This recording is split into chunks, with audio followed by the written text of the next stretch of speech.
Good morning, and welcome to the Morning Breath Livestream, where we start our day with Coherence. My name is Jeremy Tunnell. I'm your host, systems designer, and coherence coach. And this is week 13, day 61 of our 14-week journey, the path of personal transformation. I hope everybody had a great holiday weekend for those living here in the States. I did. Very restful. I got outside. I got to spend a little bit of time with some friends, did a little bit of gardening. It was very positive. Today is going to be a big day because all the seedlings that I've been working on for the past couple of months are going in the ground. So the garden is prepared and ready to go. We're at a turning point. This being week 13, we are moving towards the end of this 14-week path. I'm currently preparing a new journey for us to be taking. I don't know what the time frame of that journey is going to be, or exactly what the theme is going to be, but it is always going to be around the concepts of coherence practices. Because as you'll see today with our discussion, it's extraordinarily important that we as human beings begin to master certain aspects of ourselves so that we may move into a future in which things that wish to master us don't get that opportunity. So this week we begin looking outward.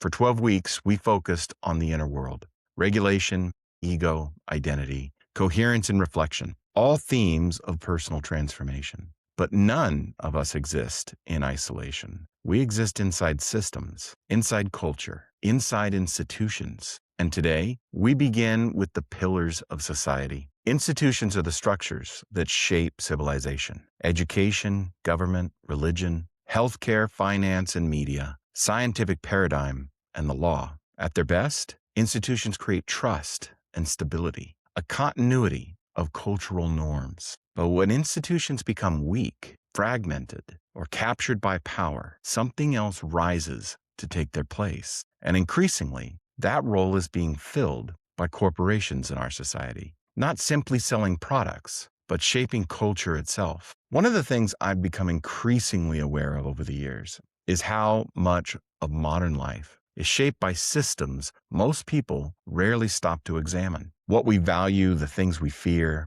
what we consume, chase, and strive for, how we define success. So much of it is socially conditioned.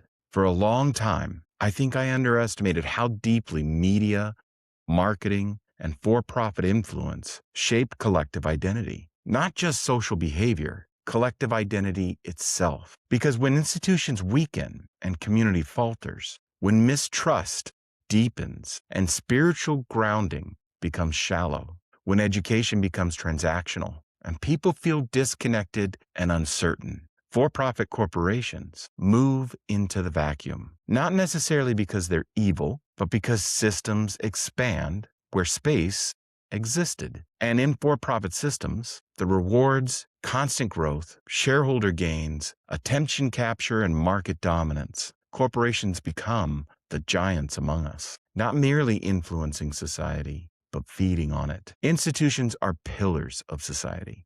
They shape collective values and behavior, belief, and social stability. But every institution is shaped by incentives and collective narrative. That matters because incentives eventually influence behavior, and cultural narratives keep people moving forward. Corporations operate within a system that fundamentally reward expansion, more growth, greater engagement, mega consumption, deeper dependency, and wider market share. Again, that does not make corporations bad, but it does mean we must honestly examine the systems driving them, because they end up driving us.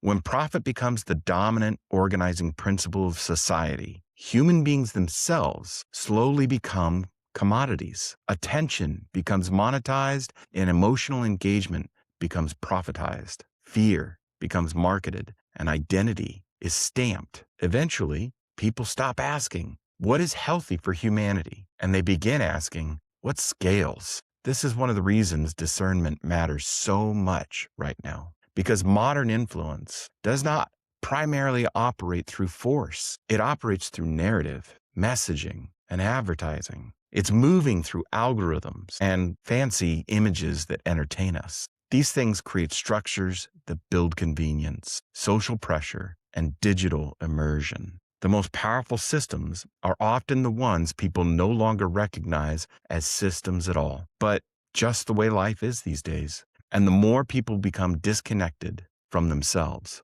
the easier they are shaped externally. This is why coherence matters, because regulated people are harder to manipulate. A person capable of self-reflection pauses before reacting. A person capable of discernment can sit with complexity without collapsing into tribal thinking or emotional capture. And that capacity is becoming increasingly important. Dare I say, it's the superpower of the future selves, but it requires the lock-in engagement of our present selves. From a systems perspective, institutions distribute social power. But when trust in institution collapses, power does not disappear, it relocates. And in modern society, much of that power has shifted towards massive corporate ecosystems that now influence culture and identity, politics and attention, relationships and perception itself. We are entering a period of history where corporations are no longer simply producing products. They are producing ecosystems, digital environments, psychological conditioning, and informational milieus. Increasingly, artificial intelligence will accelerate that influence exponentially, not just through automation, but through personalized persuasion and behavior prediction, synthetic relationships, and algorithmic shaping of reality itself, which means the future challenge is not merely technological, it is deeply human. Can human beings remain conscious inside systems designed to continuously shape their perception and consciousness? Culturally, many people sense that something is shifting. People are overwhelmed, distracted, polarized. They're emotionally exhausted, and often they blame one another without examining the systems amplifying the behavior around them. Because outrage is profitable and fear gets gains. Addiction is commodified. Constant simulation is a money-spinning operation. And systems built around endless growth rarely encourage stillness or reflection or contentment.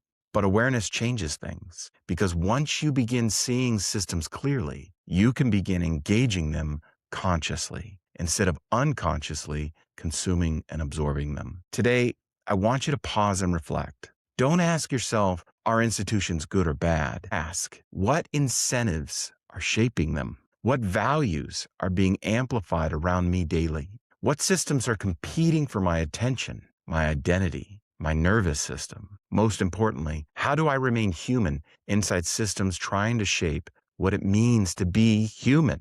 Because transformation is no longer personal. It is civilizational. The future will belong to people capable of maintaining coherence inside increasingly immersive systems of influence.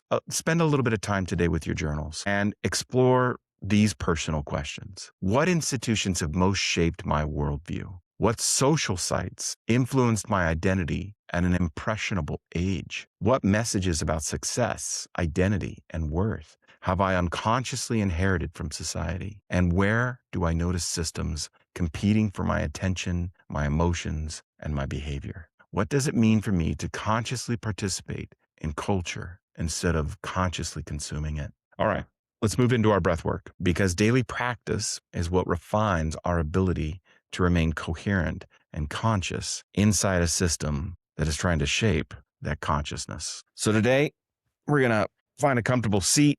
We're going to shift our hips. We're going to roll our shoulders. We're going to take a big inhale through our nose, and let's exhale even further through our mouth. Pull your belly in as you expel all that air. Inhale. Exhale again big. Inhale through your nose for about 6 seconds. Exhale through your mouth for 6. Now let's bring it to 5 seconds, 5.5. Exhale through your mouth. Inhale through your nose, exhale through your mouth. Keep that pattern going. Now let's charge our biofield around us with positive emotion. So what we're going to do is, as we breathe, keep your pattern going. In through your nose for about 5.5 seconds. Out through your mouth. And now in your mind, build a gratitude list. I'm thankful for the sunrise. Thankful for the day. Thankful for the birds chirping outside. Thankful for the opportunity today brings. I am thankful for my support system. Keep that gratitude going with your breath rhythm. Expand it. I'll demonstrate. So this is my personal gratitude. You build yours. I am thankful for my wife and all she brings. I am thankful for my kids and all the lessons I learned from them. I am thankful for my grandchildren and the love that I can pour into them. I am thankful for my daughter-in-laws and the power that they bring. I am thankful for my community that I've worked so hard to maintain and build. Keep expanding and growing your gratitude as we go.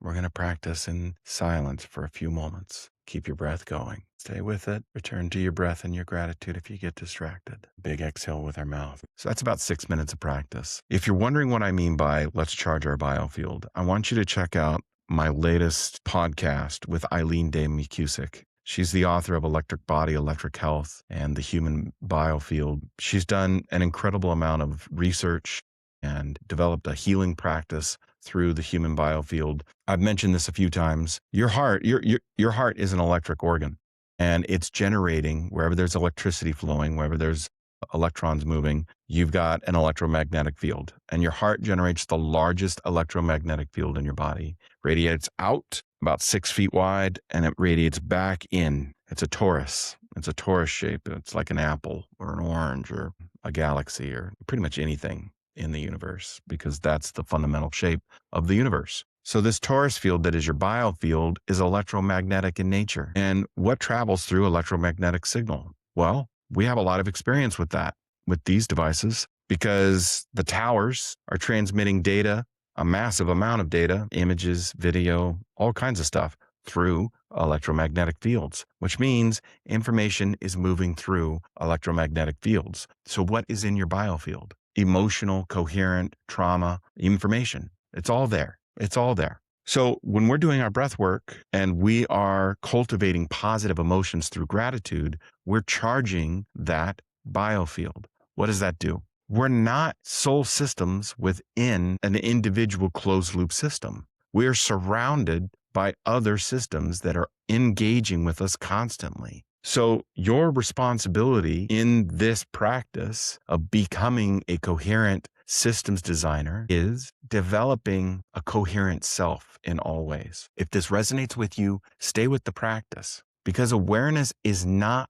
paranoia. Discernment is not cynicism. And coherence may become one of the most important human capacities in the coming era. The future will not simply challenge human intelligence. It will challenge human being. Take a breath. I'll see you tomorrow.